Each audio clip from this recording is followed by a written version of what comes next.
নুসরাতের মৃতদেহ নিয়ে ঢাকা থেকে ফেনী ফিরেন স্বজনেরা। মাদ্রাসা অধ্যক্ষের যৌন হয়রানির প্রতিবাদ করায় তার গায়ে আগুন ধরিয়ে দেওয়া হয়েছিল। ঢাকা মেডিকেল কলেজ হাসপাতালে 5 দিন মৃত্যুর সাথে লড়াই করে হার মানে সে। সবাইকে কাঁদিয়ে গতরাতে অন্য লোকে পাড়ি জমায় প্রতিবাদী নুসরাত।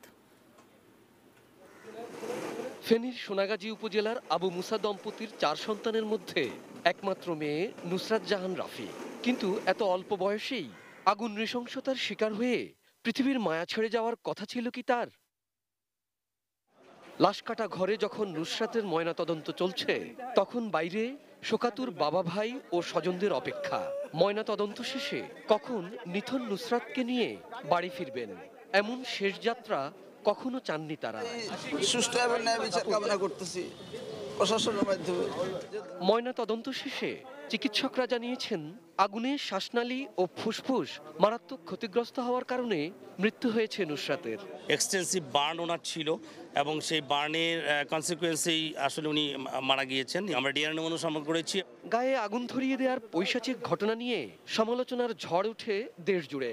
নুসরাতের ময়না তদন্তের সময় মর্গে আসেন জাতীয় মানবাধিকার কমিশনের চেয়ারম্যানও। দ্রুততম সময়ের মধ্যে এই বিচারকে সবার কাছে বিচার নিশ্চিত করে সবার কাছে দৃশ্যমান করতে হবে, ওর শাস্তি কার্যকর করতে হবে। গত শনিবার সকালে আলিম পর্যায়ের আরবি প্রথম পত্রের পরীক্ষা দিতে সোনাগাজী ইসলামিয়া ফাজিল মাদ্রাসা কেন্দ্রে যান নুসরাত। এরপর কৌশলে তাকে পাশের ভবনের ছাদে ডেকে নেওয়া হয়। সেখানে 4-5 জন বোরকা পরা ব্যক্তি তার শরীরে কেরোসিন ঢেলে আগুন ধরিয়ে দেয়। ফেনীতে প্রাথমিক চিকিৎসা দেওয়ার পর পাঠানো হয় ঢাকা মেডিকেল কলেজ হাসপাতালের বার্ন ইউনিটে।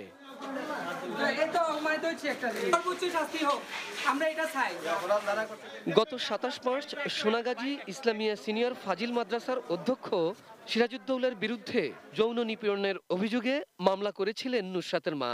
তাদের অভিযোগ, মামলা প্রত্যাহারে রাজি না হওয়ায় অধ্যক্ষের লোকজন নুসরাতের গায়ে আগুন ধরিয়ে দেয়।